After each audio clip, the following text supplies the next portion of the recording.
queria agradecer a oportunidade. É um prazer para mim estar aqui com vocês, CC André, CC Luciano, CC Floriano. Muito obrigado.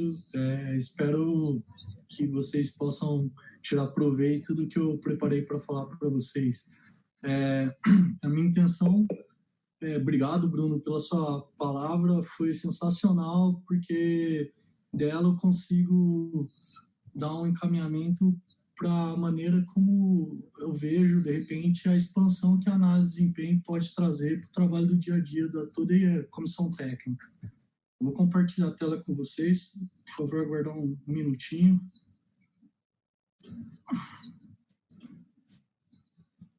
Tá tudo bem, pessoal? Tá dando para enxergar? Sim, Giovanni, tudo certo.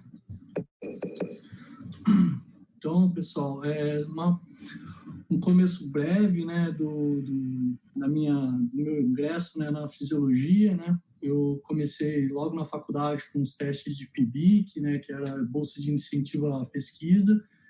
Aqui tem os voluntários que me ajudavam já lá na fisiologia, começando com coleta de lactato. Tem o Yoshio de Mogi das Cruzes, o Sérgio, um pessoal que me ajudou bastante. Foi bastante trabalho, até que em 2017, num congresso internacional, uma pesquisadora elogiou um trabalho que a gente realizou para defender minha dissertação de mestrado. Depois, com essa dissertação, a gente conseguiu validar a estrutura temporal do combate de judô, que isso pode ajudar muito na prescrição de treinamento. Esse trabalho foi bem bacana e é referenciado até hoje. O ano passado, no livro do CREF, eu passei um pouquinho do trabalho que eu estou falando para vocês hoje, e tem lá descrito um pouquinho do trabalho que eu realizei no clube nos últimos 2 anos. E esse livro tem 3 capítulos interessantes sobre métodos contemporâneos para a preparação dos atletas, no qual o primeiro capítulo fala sobre genética, né, que está vindo para quebrar alguns conceitos. É bom a gente já começar a falar disso. Tem um capítulo sobre estrutura temporal do combate também, e tem um trabalho direcionado com a ferramenta Kettlebell, né, que é uma ferramenta que pode auxiliar bastante no processo de treinamento hoje dos atletas. Bom, a maneira como eu vejo a análise de desempenho basicamente obedece esse eixo de organização, né? Inicialmente, a gente começa com as avaliações, com o momento diagnóstico, depois nós passamos para os controles de treinamento, que envolve o monitoramento, a fase de competição e o fechamento do ciclo do atleta. Nas avaliações, a gente trabalha bastante com os testes específicos, mas não precisa ser testes tão sofisticados, são coisas que dá para fazer no tatame no dia a dia, né? Pick dash de 10, 40 segundos, barra dinâmica, barra estática, salto em distância, teste de Sterkovix, né? A participação do analista durante o treinamento é bastante importante na organização do treinamento, né, e na ajuda da prescrição das cargas externas, né, como o Bruno acabou de falar, né.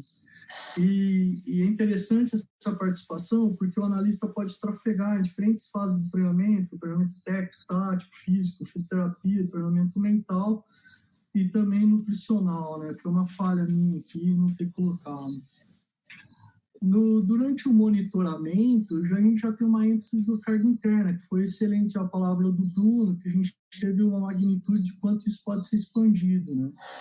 Nós usamos a PSE, a monotonia e o strain, que são variáveis determinadas pela própria PSE, só que ainda é um começo a utilização desses recursos, tem poucos trabalhos direcionados para o judô em específico, né? Os ranges de monitoramento são aproveitados de trabalhos utilizados em outras modalidades. Tivemos uma experiência com a termografia muito legal, e a termografia também transita na participação do monitoramento do trabalho da fisioterapia também, do próprio trabalho técnico e tático, e também como controle de carga, né? O TRAMP, que é uma variável da frequência cardíaca, mas é mais sofisticado, e tudo isso envolve muitos dados, muito trabalho, a gente tem pouca tecnologia de automatização, então acaba sendo mais dificultoso a aplicação, né? Aqui tem um casamento interessante, como o Bruno abordou, a própria PSE, que ela consegue monitorar os aspectos de controle de carga, mas ela também tem uma correlação direta com fadiga cognitiva, né?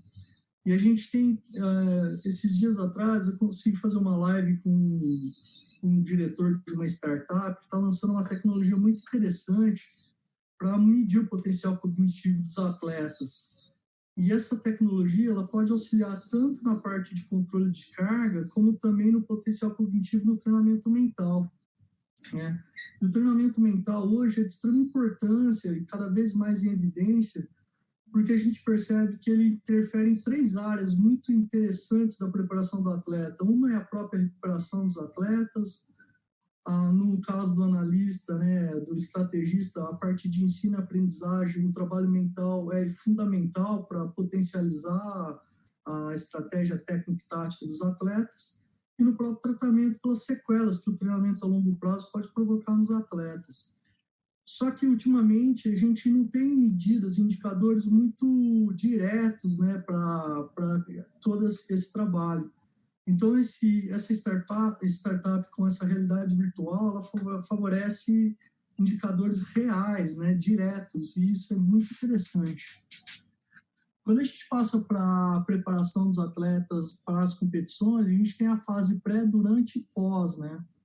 Na fase pré-competição, a gente tem um momento onde a gente foca as análises nas próprias características dos nossos atletas, e depois, numa segunda fase da preparação, a gente foca na análise nos adversários. Durante a competição, tem análises mais simples, mais diretas, mais facilitadoras, né, para a coleta de dados, para que a gente possa agir com dinamismo durante a competição. E pós-competição, uma análise de feedback com os atletas, e que a gente vai acumulando conhecimento, que isso tudo, por mais que tenha uma direção de flecha para a direita, a gente tem diferentes conexões entre essas fases aqui que vão sendo dinamicamente alteradas ao longo do processo. Então, a gente tem como métodos a análise biomecânica, estrutura temporal do combate e as avaliações específicas para a preparação da competição. E o ciclo final da preparação do atleta, onde a gente tem análise de aproveitamento e uma análise dinâmica que eu vou passar para vocês até o fechamento da apresentação. Então, é bastante coisa que a gente tem que fazer. Às vezes a comissão técnica ela não possui um número suficiente de pessoas, né, braços. A gente tem que fazer sempre uma gestão de recursos eficiente para que possa colocar tudo isso para funcionar de maneira estrutural. Então, a gente passa a ter que olhar todos esses processos aqui dando importância, né, de prioridades, né? Então, se fala muito, né, no monitoramento, mas, assim, se a gente pensar que o processo de monitoramento ele é uma consequência do planejamento, ou seja, se a gente fizer um exercício, idealizar no exercício de que um planejamento perfeito necessitaria menos monitoramento, mesmo que dentro desse planejamento perfeito pode acontecer situações ocasionais, mesmo assim, o monitoramento entraria com uma participação minimizada. Então, dessa forma, na ordem de dar prioridade, a gente passou a dar bastante prioridade na questão do planejamento, na questão da prescrição da carga externa. Como que a gente começou a fazer isso? Antes disso, só passando um pouco da planilha conceito para análise da estrutura temporal do combate, né, que é um software, foi validado cientificamente, tem registro pelo NPI. Uma dos gráficos que a gente consegue elaborar com a estrutura temporal do combate são 2 exemplos aqui, onde você pode comparar na mesma luta a estrutura temporal dos 2 atletas. E aqui, no segundo gráfico, a gente já começa a transitar dentro de um conceito que tende a crescer muito na literatura, que é a questão do volume e efetividade dos atletas, que isso impacta diretamente na preparação dos atletas, não só quanto individualidade de cada um deles, mas como também características da categoria. Para facilitar o entendimento desse gráfico, eu fiz um exercício tirando algumas ações do combate para a gente conseguir visualizar aonde que estava o maior volume de entrada de golpes e projeção nesse combate. No caso aqui, a gente está trabalhando só com 3 ações, né, que é a ação de pegada, que é o cinza, o amarelo, que é a entrada de golpes, e o vermelho, quando teve a projeção. Aqui, no caso, então, foi uma luta que teve 2 golpes e uma projeção. E nesse último gráfico, eu tirei a ação pegada, e para visualizar ainda mais a questão do volume e a efetividade que a gente podia ver aqui. Como vocês podem ver, a disputa de pegada é uma ação predominante no combate de judô. Aqui eu estou dando um spoiler de um trabalho que nós já estamos escrevendo, né? Já coletamos dados, até eu convidei o Bruno para participar, vai ser um prazer ter você na participação desse trabalho. Aqui a gente já está definindo como analisar melhor a efetividade do combate. No caso do radar aqui, é uma técnica que a gente pode usar durante a competição, é facilmente utilizável essa técnica aqui. Então, voltando, como a gente pode dar aplicabilidade em todos os processos, dando ênfase no planejamento, né? Dando ênfase nas características, para depender cada vez menos do controle, de uma forma que a gente consiga dar conta de toda a demanda de análise que a gente pode fazer dentro de uma preparação do atleta. Então, uma das coisas fundamentais foi organizar a operacionalização de toda a preparação do atleta. Nós usamos algumas técnicas de gestão de processos, né, para fazer a gestão dos recursos e ações. A gente usou uma técnica de PDCA, que é planejamento, execução, controle e ação, né? E daí a gente chegou num formato para a nossa comissão que tinha essa sistemática, né? Tinha um supervisor que tinha abrangência em todos os processos, em todas as ações que aconteciam dentro do sistema. Então, aqui bem claro, dentro desse primeiro ciclo aqui, a gente tem os processos que envolve toda a preparação do atleta em ciclos e miniciclos. E isso é um processo dinâmico, cada processo tem sua dinâmica individualizada. E as pessoas interagem com esses processos, tudo isso para levar o melhor trabalho possível para os atletas. No centro, a gente tem um head coach, que é a pessoa que faz a interação em todas as relações de comunicação com as pessoas que estão interagindo com o processo. Aqui representando a equipe multidisciplinar, que envolve todos os departamentos na preparação do atleta. Aqui em cima temos a equipe técnica, né, dos técnicos.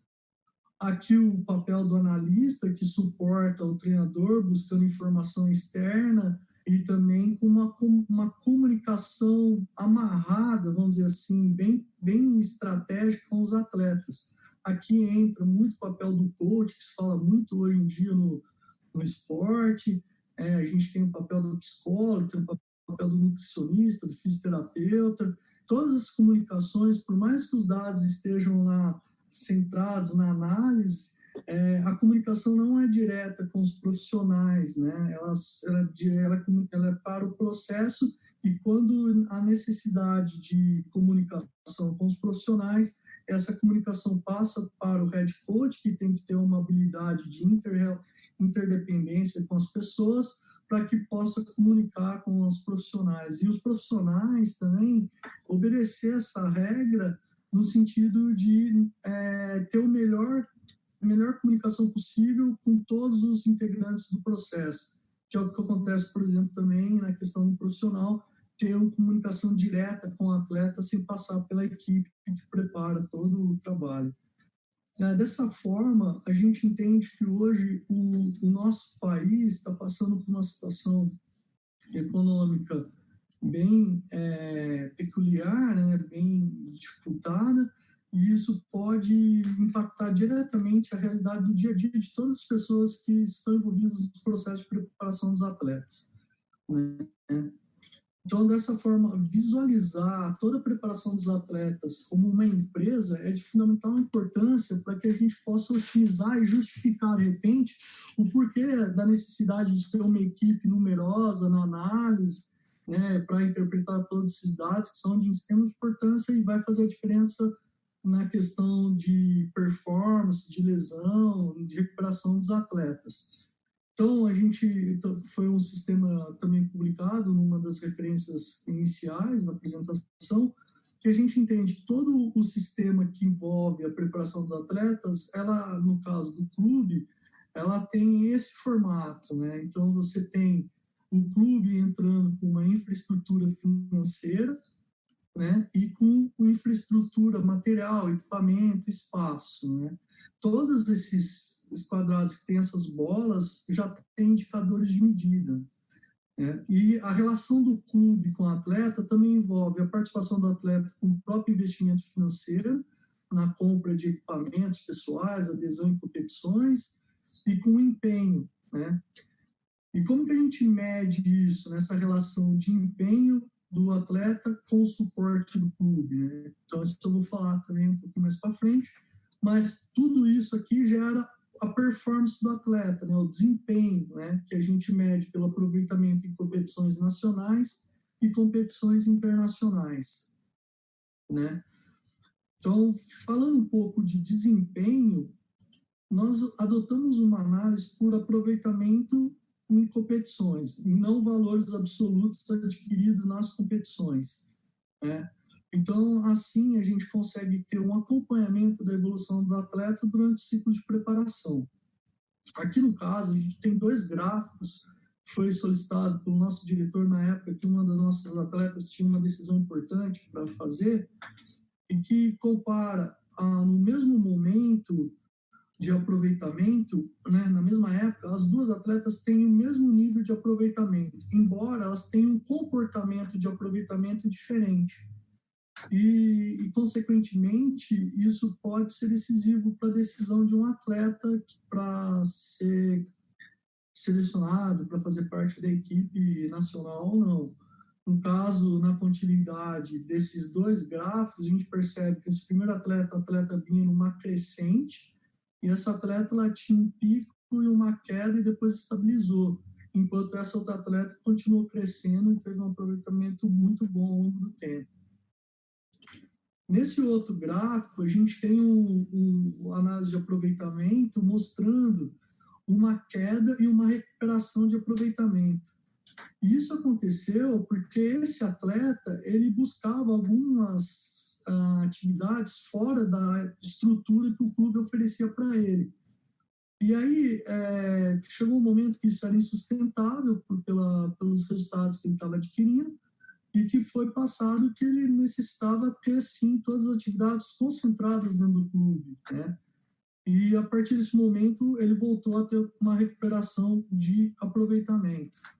Esse gráfico mostra um U claro aqui de queda e subida de desempenho. O mesmo aconteceu com esse outro atleta, que também mostra uma recuperação de aproveitamento. No caso dessa outra atleta, a gente estava incomodado pela oscilação de performance e a gente acreditava num potencial maior de desempenho dela.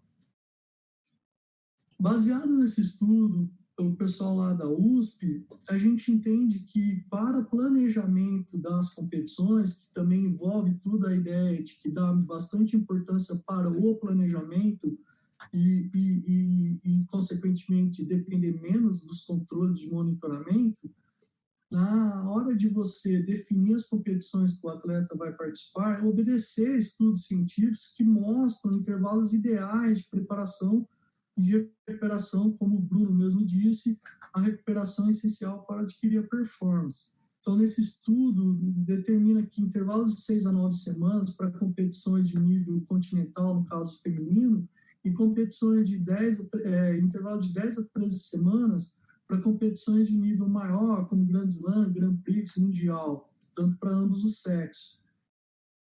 fazendo essa análise, a gente percebeu que essa atleta ela tinha maior número de competições acumuladas em intervalos com menos de 6 semanas de intervalo.